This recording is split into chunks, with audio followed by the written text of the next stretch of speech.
My daughter had been planning this engagement party for 6 months, and everything looked perfect. The backyard of our property in Kelowna was strung with lights. 60 guests were laughing and raising glasses, and my son-in-law-to-be was standing at the center of it all, arm around my daughter's waist, smiling like a man who had already won. That was when my daughter slipped away from him for just a moment, came to where I was standing near the garden wall, squeezed my forearm, and whispered 4 words that made the wine in my hand feel suddenly very heavy. "Dad, check his references." Then she walked back to him, smiled at a neighbor who was congratulating them, and acted as though nothing had happened. I kept my face completely still. 41 years in commercial real estate will teach you that much at least. My name is Robert Gallagher. I'm 64 years old, semi-retired, and I live on the property my late wife Patricia and I built together over the better part of 3 decades in the Okanagan. Patricia passed away 4 years ago from a cancer that moved faster than any of us were prepared for. Before she died, she made me promise 2 things. The first was that I would stop working 7 days a week. The second was that I would look after our daughter, Megan, not in the way that keeps a grown woman small. She was clear about that. She meant the other kind of looking after, the kind where you pay attention, where you stay awake. I had not always done a good job of that second promise, but I was trying. Megan was 31 when she met Thomas Hale at a fundraising dinner in Vancouver. She had moved there 8 years earlier for work, built a career in healthcare administration, and had been careful with her heart in the way that people are after 1 or 2 relationships that ended badly. She called me 2 days after that dinner, and I could hear something different in her voice. Not just excitement, something softer than excitement. He was 40, she told me, a financial consultant who specialized in estate planning for high-net-worth families. He had grown up in Halifax, moved west for university, built his practice over 15 years. He was calm, she said, measured. He asked good questions and listened to the answers. He made her feel, and she paused here looking for the right word, seen. I was glad for her. I was. The first time I met Thomas was at a dinner she organized at a restaurant in Kelowna, about 3 months into their relationship. He drove up from Vancouver specifically for it. He was tall, well-dressed without being flashy, and he had the particular quality that very skilled people in sales develop over years of practice, the ability to make whoever they are talking to feel like the most important person in the room. He asked about my career with what seemed like genuine interest. He knew enough about commercial real estate to ask intelligent questions. He was attentive to Megan in a way that looked entirely natural. I drove home that night and sat in Patricia's old reading chair for a long time. Something felt like a performance. I couldn't explain it better than that. Nothing he said was wrong. Nothing he did was wrong. But there was a quality to his attention that reminded me of someone doing a very good impression of a real person rather than actually being one. Patricia would have told me I was being impossible. Maybe she would have been right. I kept the feeling to myself. They dated for 14 months before he proposed.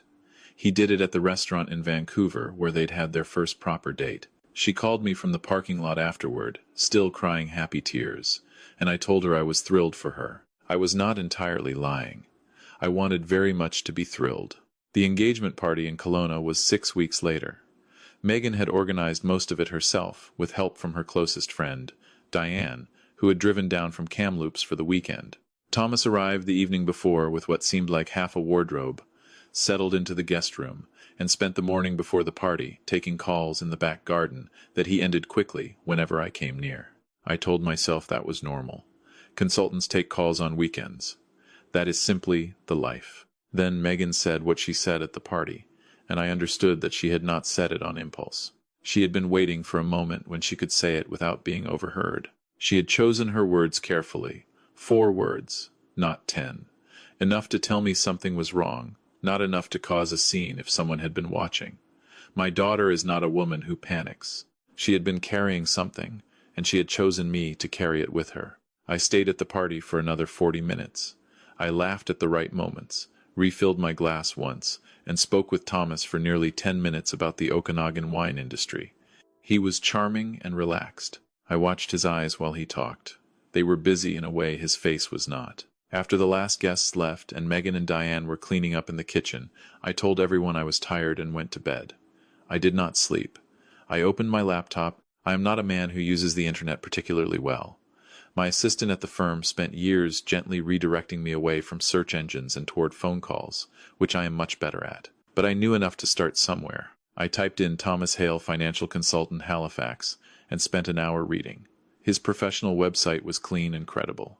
LinkedIn showed a steady career history. There were a couple of mentions in industry publications. Nothing remarkable. His face appeared in a group photograph from a charity golf tournament in Vancouver 3 years earlier. Everything looked exactly as it should look.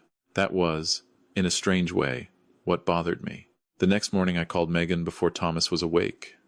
She came outside to the garden, and I asked her directly. She had been going through his laptop, she told me. Not out of suspicion at first, but because hers had been charging in their bedroom, and she needed to look something up quickly. She had opened a browser tab that he had not closed. It was a spreadsheet. At the top of the column, she had time to read before she heard him coming down the hallway.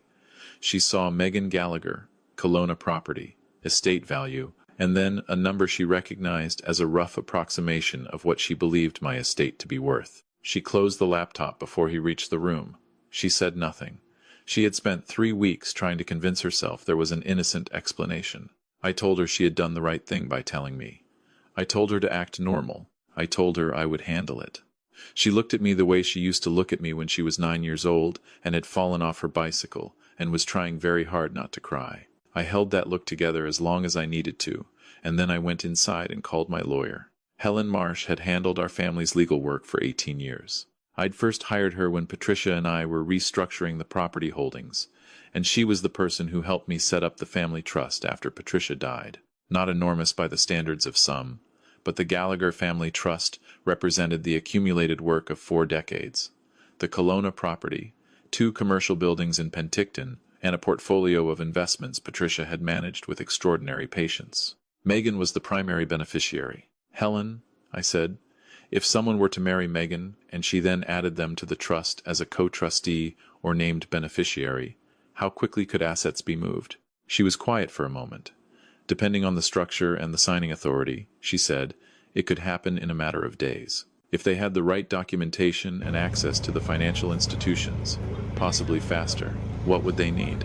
A marriage certificate, her signature and the co-trustee signature on the modification paperwork, and access to the account numbers, which would be in the trust documents themselves. I thanked her and told her I might need to call again soon. Then I called a man named Gary Sinclair.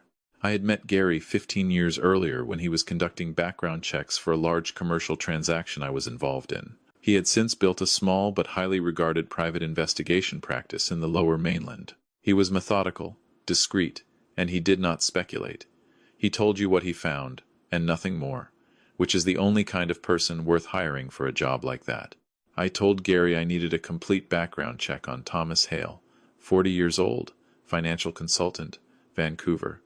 I gave him the details Megan had shared with me over 14 months. I did not tell him why yet. I asked how long it would take. 3 days for the surface work, he said. A week for anything deeper. I said I needed it in 5 days. He said he would see what he could do. Those 5 days were among the more difficult I have spent. Thomas stayed in Kelowna for 2 more days after the party. Helpful and easy to have around, and I sat across the dinner table from him each evening and talked about wine and property values and the particular challenges of the Coquihalla in winter. He was very good at dinner table conversation. I found myself almost liking him, which made everything feel worse. He drove back to Vancouver on a Tuesday. Megan stayed an extra day. I told her what little I knew, which was not much yet, and told her again to act normally. She was frightened. I could see that, but she was also angry in a way that gave her steadiness. Patricia had been the same. When they were frightened and angry simultaneously, the women in my family became very, very calm. Gary called on the 5th day. The real name was not Thomas Hale. It was Trevor Halliday, born in Moncton, New Brunswick, 41 years ago. The Halifax background was partly true. He had lived there, but the career history Gary's sources uncovered was substantially different from the one on his LinkedIn profile. There was a civil lawsuit in Nova Scotia from 7 years ago. A former business partner who had alleged that Trevor Halliday had misrepresented financial documents in order to gain access to a joint account and had then liquidated it. The case had been settled out of court. The amounts were sealed, but the documentation existed. There was also a marriage, Trevor Halliday had been married to a woman in Fredericton, divorced after 22 months. Her father, Gary, had found through property records, owned a substantial commercial property portfolio in New Brunswick. The divorce settlement had included a payment to Trevor that had come, according to a source Gary would not name but said was reliable, from the father-in-law, who had simply wanted the situation to end quietly. And there was a third name on Gary's list, a woman in Calgary. Her name was Renata Voss. According to what Gary had found, she was 44 years old, and she and Trevor Halliday shared a numbered company registered in Alberta. The company had no visible business activity, but money had moved through it. Gary had the transfer records. I sat in my office with the phone against my ear and looked out at the vineyard that ran along the south side of the property. "Gary," I said, "is this man planning to marry my daughter, to access her inheritance?" "I think," Gary said carefully, "that someone has done something very similar before, and that the structure is similar enough to warrant serious concern." I asked him to keep digging. I asked specifically about Renata Voss. I asked whether there were any other connections to the family trust specifically, whether anyone had been making inquiries. He said he would call me back. He called back the following evening. Renata Voss had worked for 3 years as a paralegal at an estate planning law firm in Calgary. She had left that firm under circumstances Gary described as unclear, but noted that she had departed without a reference, and without the partnership track she had apparently been promised. She now worked, on paper, as a freelance legal consultant. Her actual income, based on what Gary had been able to trace, appeared to come primarily from the numbered company she shared with Trevor. More importantly, Gary had found emails. He did not explain in detail how, and I did not ask, but Trevor had used a personal email account that had not been sufficiently secured, and Gary had a source who had accessed a portion of the correspondence. In those emails, Trevor referred to Megan by her first name and to the Gallagher estate by a shorthand that Gary would not repeat on the phone, but which made the nature of the plan clear. Renata had been advising him on the trust modification process. She knew exactly which documents would need to be signed, and in what order to give Trevor access before any legal challenge could be mounted. They were planning to move within 30 days of the wedding. I closed my eyes and thought about Patricia. I thought about the 31 years she had spent helping me build everything that was now sitting in the crosshairs of 2 people who had done this, or something very like it, at least once before. Then I started planning. Megan's wedding was 8 weeks away. The venue was a winery property outside Naramata that she had booked nearly a year in advance. 110 guests. The rehearsal dinner was the night before at a boutique hotel in Penticton, 40 guests, immediate family, and the wedding party. I called Helen Marsh again. I told her what Gary had found. She was quiet for a long time, and then she said things I will not repeat in full, because she is a composed professional, and she was not composed. When she was finished, she told me that she could work with the RCMP's Financial Crimes Unit, that she had a contact there, and that the documentation Gary had assembled was likely sufficient to open a formal investigation. But she also told me that the most durable outcome, the one that would be hardest to challenge later, would be if Trevor was caught in the act of attempting the fraud, rather than simply being accused of planning it. I told her to make the call to the RCMP contact. I told her I would handle the rest.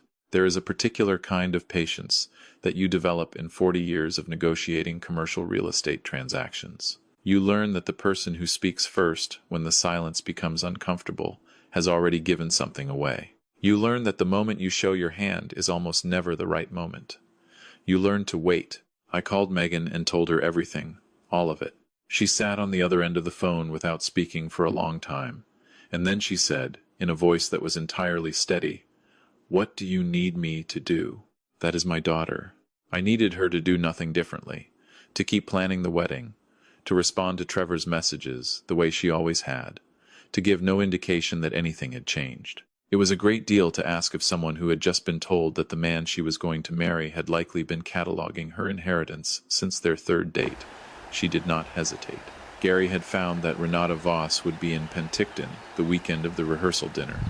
She was registered at the same boutique hotel under her own name, listed on the hotel booking as a wedding guest. She was not on Megan's guest list. Trevor had added her under the cover of the wedding planner's external vendor coordination, claiming she was a legal consultant reviewing the venue contract. She was not reviewing any venue contract. I arrived at the Penticton Hotel the morning of the rehearsal dinner, checked in, and met Gary in the lobby cafe. He handed me an envelope. Inside was a printed summary of everything he had found, signed and dated, along with a USB drive containing the documentary evidence. He also handed me a small digital recorder, the kind that fits in a jacket pocket and runs for 6 hours on a single charge. The rehearsal dinner started at 7. The hotel's private dining room overlooked Skaha Lake, and in the early September evening the water was flat and copper-colored in the last of the light. Trevor was in excellent form. He made a toast to Megan that was genuinely moving. Her brother, my son Daniel, who had driven down from Kamloops, leaned over to me at one point and said, quietly, "I think I misjudged him." I told Daniel I hoped he was right. At 8:45, I watched Trevor excuse himself, saying he needed to make a quick call. He walked toward the hotel corridor that led to the elevator bank. I gave it 4 minutes, then excused myself with an apology about my back, which is in fact not good, and walked the same corridor. Gary had confirmed Renata Voss was in room 214. I took the elevator to the second floor. The hallway was quiet. I walked slowly, the recorder already running in my jacket pocket, and when I reached the area outside room 214 I could hear, clearly enough, 2 voices. Renata's was the sharper one. She was going through a checklist, the trust modification form, she said, the one that your lawyer reviewed. And by your lawyer she clearly did not mean any lawyer of Trevor's I had met. I need his signature on page 4 and Megan's on page 7. If you can get both of those before midnight on Friday, I can have the transfer request submitted by opening of business Monday. The banks won't flag it as unusual if it comes through the trust account with both signatures on file. Trevor's voice. And the property transfers? Those take longer, Renata said. But they don't matter. The liquid assets in the investment account alone are worth more than enough. We'll be well clear before anyone realizes the transfer wasn't a routine distribution. What about the old man? He doesn't have signing authority on the trust anymore. She set it up so Megan is the sole trustee now that she's 30. Even if he figures it out, there's nothing he can do legally until after the money moves. By then, we'll be 2 countries away. Trevor laughed. He had a pleasant laugh. I had noticed that about him from the beginning. It was the laugh of a man who was comfortable, and I understood now what he was comfortable about. I stood in that hallway and felt something settle in my chest like cold water. Not rage. Exactly. Something quieter and more durable than rage. I sent a text to Gary. 2 floors up, please. Then I sent one to Megan. She appeared at the end of the hallway 90 seconds later, having told Trevor's mother she needed a moment of air. Her face was very still. I pointed at the door of room 214, held up one finger, and she nodded. We stood together outside that door. From inside, Trevor was talking about the timeline. Monday transfer, he said. Tuesday morning flight out of Vancouver, Renata said. She had found an arrangement in Portugal, apparently, that would accommodate the funds without difficulty. Megan's hand found mine. She held it very tightly. I did not look at her face because I did not want her to have to hold herself together for my benefit. She was doing that on her own already, and I was proud of her in a way that had nothing to do with the circumstances. When the voices paused, I knocked. There was a silence of about 4 seconds. Then the door opened, and Trevor stood there, and the sequence of expressions that crossed his face in the following 2 seconds told me more about who he actually was than 14 months of careful performance had managed to reveal. First, confusion, then recognition, then a rapid recalculation, and then the smile. He actually produced the smile. "Megan," he said, "what are you 2 doing up here?" Megan looked past him at Renata Voss, who was sitting at the small desk near the window, with a folder open in front of her. A legal-looking folder. "Who is this?" Megan's voice was entirely level. "This is Renata," Trevor said. "She's the consultant I mentioned, the one reviewing the venue paperwork." Megan looked at Trevor for a moment. Then she said, "I heard what you said about the trust." Trevor's smile did not disappear immediately. That is the thing about very practiced people. They can hold a position slightly longer than you expect. But it went eventually. From behind me in the hallway, I heard footsteps. Gary had arrived with 2 individuals I recognized from a meeting I had attended that afternoon at a nondescript office in downtown Penticton. Corporal Andrea Hewitt and her colleague from the RCMP's Commercial Fraud Unit, who had listened for 90 minutes to Gary's documentation and Helen Marsh's legal summary, and had agreed that what they were hearing constituted sufficient grounds for an active investigation and immediate intervention. I turned to Trevor. "I want you to understand something," I said. "I know your name is Trevor Halliday. I know about the lawsuit in Nova Scotia. I know about your former wife in Fredericton and her father's settlement. I know about the numbered company you share with Renata. I know what you plan to do with my daughter's inheritance, and so do the RCMP." His face had gone entirely still. Corporal Hewitt stepped forward and identified herself. She told both Trevor and Renata that they were being detained for questioning in connection with an investigation into alleged financial fraud. She was calm and professional, and she read them their rights in the particular flat way of someone who has done this many times before. Renata said something sharp about lawyers. Trevor said nothing at all. They were escorted from the room. The folder on the desk, which did indeed contain the trust modification documents with Megan's name already filled in on page 7, was photographed and taken as evidence. I stood in the doorway of that hotel room for a moment after they were gone. The lake was still visible through the window, fully dark now, a few lights from the far shore reflected on the water. Then I went back downstairs with my daughter. What happened next was not easy. Megan stood in front of 40 people in a private dining room overlooking a beautiful lake and told them, in fewer words than I would have managed, that the wedding was cancelled, that she was fine, and that she would appreciate their privacy and their support in the coming days. Some people cried. Some looked relieved in the way people do when something they suspected but could not say is finally acknowledged. Her brother Daniel sat with her for an hour afterward, and I was glad for that.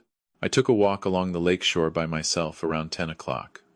It was a cool night for early September, the kind that reminds you that summer's tenure in the Okanagan is always temporary. I thought about Patricia. I thought about the way she used to sit in the garden at the Kelowna property in the evenings with a glass of wine, very still, watching the light change over the hills. She had an instinct for stillness that I had never fully learned from her. I was still learning. The RCMP investigation moved forward over the following months.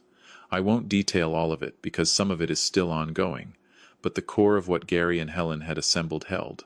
Trevor Halliday and Renata Voss were formally charged in connection with the Moncton case and the Fredericton settlement, which investigators were able to reopen with new evidence, as well as the planned fraud against Megan. The former business partner in Nova Scotia, a man named Gerald, who had spent 7 years believing no one would ever take his complaint seriously, called me directly to say thank you. That call was unexpectedly hard to get through.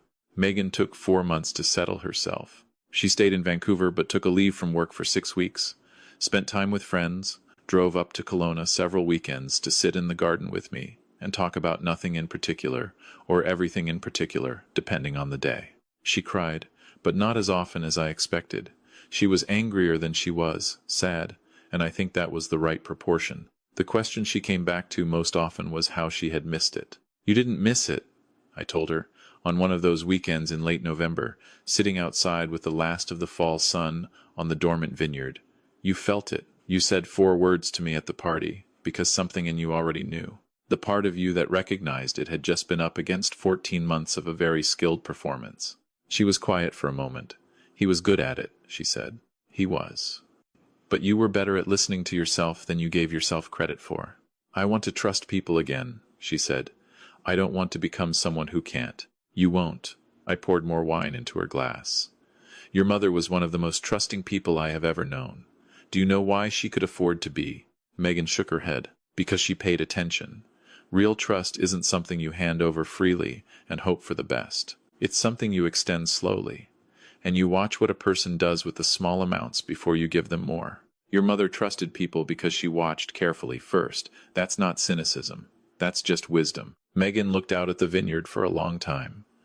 "Do you think she would have seen through him?" "In about a week," I said. "Maybe 10 days. She laughed for the first time in what felt like months, and I laughed too, and somewhere in the quality of that particular laugh I could hear Patricia very clearly. 6 months after the cancelled wedding, Megan called me on a Tuesday evening, which is not her usual calling day, which meant she had something to say that wouldn't wait for the weekend. She had been back at work for 4 months. She had started running again, something she had let go during the relationship. She had booked a trip to Portugal with Diane, which I thought showed admirable reclamation of something that had briefly been contaminated. And she had met someone, she said carefully, Not in a way that suggested anything serious yet, just in a way that suggested the possibility of something serious was no longer terrifying. "Tell me about him," I said. She did. She described him with a particular quality of attention, noticing specific things, the way he apologized to a waiter for taking too long to order, the way he talked about his family with ease and without editing himself, the way he had told her on their second meeting about a business venture that had failed badly and what he had learned from it. She was watching carefully. I could hear it in every sentence. "That's good," I told her. "Keep watching." "I know," she said. "I will." After we hung up, I walked out to the garden and stood where Patricia used to sit. The Okanagan in March is still cold, the vines stripped back and the hills a pale brown, nothing like the summer. But there is something in the quality of the light even then, a particular clarity that I have never found anywhere else. I thought about what it means to protect someone without diminishing them. You cannot watch over the people you love by standing between them and everything uncertain. Patricia understood that. The best protection I had been able to offer Megan was not a wall, but a set of tools. Pay attention to what doesn't add up. Trust the quiet voice that something is wrong. Ask for help before the situation is past helping, and understand that real love does not arrive fully formed and flawless. It arrives honestly, with its imperfections visible, and it stays when things are difficult. I thought about Gerald in Nova Scotia, who had filed a complaint for 7 years and finally been heard. I thought about the woman in Fredericton whose father had paid to make a problem disappear, which is a kind of protection that protects no one. I thought about the difference between those two responses and what it costs over time. I went inside, poured a small glass of something from one of the estate bottles Patricia had loved, and sat in her old chair. If you are a parent reading this, or a grandparent, or anyone who has someone they care about, moving toward a commitment they are not sure about, I want to say something plainly. Your instincts are information. The quiet feeling that something does not add up is worth investigating, not because you should treat everyone with suspicion, but because a brief and careful look costs very little compared to what it might prevent. You do not need to accuse anyone. You do not need to create conflict. You simply need to look and to make sure that the person you love has been given the truth before they make a permanent decision. The hardest part is not the investigation. The hardest part is trusting that the people you love can handle the truth. My daughter handled it with more grace than I had any right to expect. She had been carrying it herself for 3 weeks before she came to me, which tells you everything about the kind of person she is. Patricia chose well when she made me promise to pay attention. I am still learning to be worthy of that promise. But on the good days, I think I am getting there.